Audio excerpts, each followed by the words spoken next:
بسم اللہ الرحمن الرحیم۔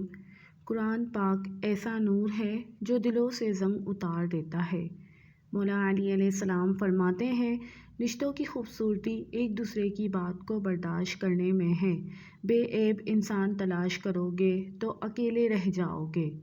وہ کہتے ہیں کہ کسی کے گھر روزانہ جانے سے عزت کم پڑ جاتی ہے، مگر واحد اللہ تعالیٰ کا گھر مسجد ہے جہاں روزانہ جانے سے عزت بڑھ جاتی ہے۔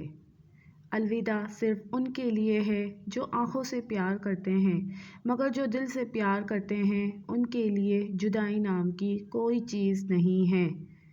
جب رزق میں کمی واقع ہونے لگے تو کثرت سے اللہ تعالیٰ سے استغفار کیا کرو۔ الحمدللہ کہنے کی عادت ڈالیں۔ اللہ تعالیٰ شکر گزاروں کو بہت پسند کرتا ہے۔ سہنے والوں کو اگر صبر آ جائے تو کہنے والوں کی اوقات دو کوڑی کی رہ جاتی ہے۔ 3 انسان چیزوں سے محروم رہیں گے: غصے والا صحیح فیصلے سے، جھوٹا انسان عزت سے، اور جلد بازی کرنے والا کامیابی سے۔ 4 خوبیاں انسان کو باکمال بنا دیتی ہیں: ٹھنڈا دماغ، میٹھی زبان، نرم دل اور چہرے پر مسکراہٹ۔ ہم نے اپنے گھروں کے اندر قرآن مجید کو مقدس سمجھ کر اتنا اونچا رکھ دیا ہے کہ اب وہاں تک ہاتھ نہیں پہنچتا۔ زندگی کے 3 اصول بنا لو۔ اس سے ضرور معافی مانگو جس کو تم چاہتے ہو، اور اسے کبھی مت چھوڑو جو تمہیں چاہتا ہے، اور اس سے کبھی کچھ نہ چھپاؤ جو تم پر اعتبار کرتا ہے۔ مرد اگر دیندار ہو جائے تو دین گھر کی دہلیز تک پہنچ جاتا ہے، اور اگر گھر کی عورت دیندار ہو جائے تو دین نسلوں تک پہنچ جاتا ہے۔ کوئی تم سے روٹھ جائے پھر وہی خود تم سے ملنے کو ترسے تو اسے کبھی مت کھونا، کیونکہ وہ تم سے بہت زیادہ پیار کرتا ہے۔ جن گھروں کے فیصلے عورتیں کریں بربادی ان کا مقدر ہوتی ہے۔ ایک بات ہمیشہ یاد رکھیں کہ جو رشتہ دار آپ کی ماں کو پسند نہیں کرتے ان سے ہمیشہ دور رہنا، کیونکہ وہ رشتہ دار تو ہیں لیکن اپنے نہیں۔ زندگی کے ہر موڑ پر صلح کرنا سیکھو، کیونکہ جھکتا وہی ہے جس میں جان ہوتی ہے، اور اکڑنا تو مردے کی پہچان ہوتی ہے۔ میرے اللہ نے مجھے اتنی محبتیں دی ہیں کہ 2-4 نفرتوں سے مجھے کوئی فرق نہیں پڑتا۔ بچپن سے سکھایا جاتا ہے کہ اللہ سے ڈرو، لیکن یہ غلط ہے، بلکہ اللہ تعالیٰ سے اتنی محبت کرو اور اس کی ناراضگی سے ڈرو۔ میرے رب کا ہر فیصلہ اچھا ہے، وہ جس حال میں رکھے وہ حال اچھا ہے۔ سب سے اچھی چیز جو میں نے کی وہ لوگوں کو بتانا بند کر دیا کہ میری زندگی میں کیا ہو رہا ہے۔ اپنے فیوچر پلان میں سب سے پہلے آخرت کی تیاری کو رکھیں، کیونکہ آخرت سے بڑا اور آخرت سے آخری کوئی فیوچر نہیں ہے۔ زوال آتا ہے ہر شے پر، مگر غم کو مسلسل عروج حاصل ہے۔ کچھ لڑکیاں بہت سست ہوتی ہیں، بھوکی سو جائیں گی لیکن اپنے لیے روٹی خود نہیں پکا سکتیں۔ محبت کو رون کر چاہتے ہو کہ تمہیں محبت ملے تو سن لو، محبت اپنے ساتھ برا کرنے والوں کا برا حال کر دیتی ہے۔ مرد وفا کے معاملے میں درختوں کی مانند ہے، کٹ تو سکتا ہے مگر من پسند عورت کو دھوکہ نہیں دے سکتا۔ جوائنٹ فیملی میں بیوی کے لیے کوئی چیز لانا لاش کو ٹھکانہ لگانے کے برابر ہوتا ہے۔ جب مرد کا نکاح من پسند عورت سے ہوتا ہے تو وہ عورت اسے جنت کی حوروں سے بھی زیادہ عزیز ہوتی ہے۔ مرد کے دل میں دوسری عورت کی اور عورت کی الماری میں نئے سوٹ کی گنجائش ہمیشہ رہتی ہے۔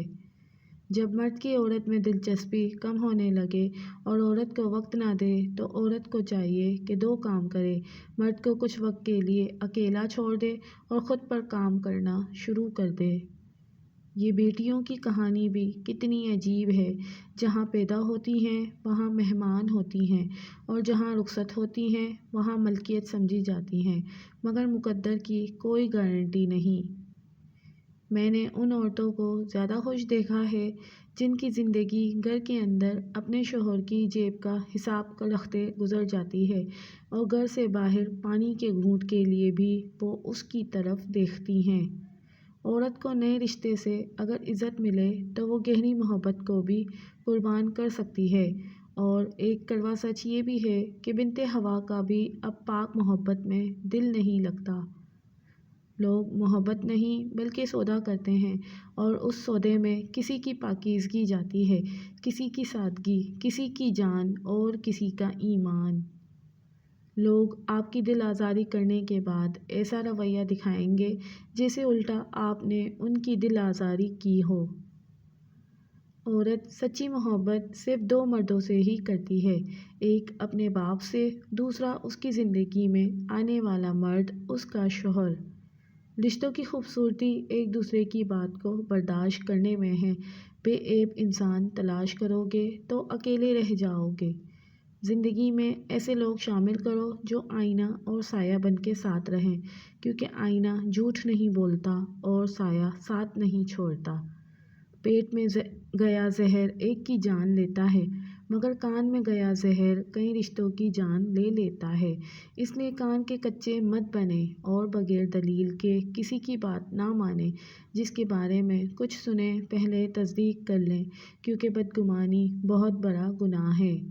سچی باتیں، مشکل راستے اور سیدھے لوگ اکثر لوگوں کو پسند نہیں آتے۔ مخلص عورت توجہ کی محتاج ہوتی ہے، وہ نہ مرد کی امیری سے متاثر ہوتی ہے اور نہ ہی غریبی سے، وہ تو اس بات سے متاثر ہوتی ہے کہ مرد اسے کتنی توجہ اور محبت دیتا ہے۔ ایک عورت کی تربیت کا امتحان بہو بننے کے بعد اور اخلاق کا امتحان ساس بننے کے بعد ہوتا ہے۔ مرد اگر واقعی مرد ہے تو وہ پسندیدہ عورت کیا کسی بھی عورت کو بدنام نہیں کرتا۔ غصے کے وقت تھوڑا رک جائیں اور غلطی کے وقت تھوڑا جھک جائیں، زندگی آسان ہو جائے گی۔ موم بتی کے آخر میں پتہ چلتا ہے کہ اسے ایک ایسے دھاگے نے ختم کیا ہے جسے اس نے اپنے سینے میں چھپایا ہوا تھا۔ اکثر اوقات ہمیں بھی ایسا ہی صلہ ملتا ہے۔ سچائی ہمیشہ خاموش رہنے والے انسانوں کے اندر ہی ملتی ہے، جھوٹ بولنے والے تو ہمیشہ شور مچاتے ہیں۔ گھڑی کی سوئیاں اوقات بتاتی ہیں، انسانی جسم بھی ایک گھڑی ہے اور زبان اس کی سوئی جو بندے کی اوقات بتاتی ہے۔ مکافات عمل کی کوئی خاص شکل نہیں ہوتی، یہ بالکل ویسے ہی واپس آتا ہے جیسا آپ نے کسی کے ساتھ کیا ہوتا ہے۔ آپ کا بہت بڑا سرمایہ وہ لوگ ہیں جو آپ کی غیر موجودگی میں اپنے رب سے آپ کے لیے دعاؤں میں خیر طلب کرتے ہیں۔ دلوں میں بسنے والے پھولوں کے جیسے ہوتے ہیں، دنیا سے چلے بھی جائیں تو پیچھے یادوں کی خوشبو چھوڑ جاتے ہیں۔ قتل نہ کرو، بس محبت کر کے چھوڑ دو، کسی قاضی سے پوچھ لو، یہ بھی سزائے موت ہے۔ زندگی میں ہمیشہ ان لوگوں کا چناؤ کریں جن کو عزت دینے پر وہ خود سے بڑھ کر آپ کو عزت دیں، یہی بہترین لوگوں کی نشانی ہے۔ جو مرد بار بار خواب میں نظر آئے تو سمجھ جاؤ کہ وہ مرد آپ کو ٹوٹ کر یاد کر رہا ہے۔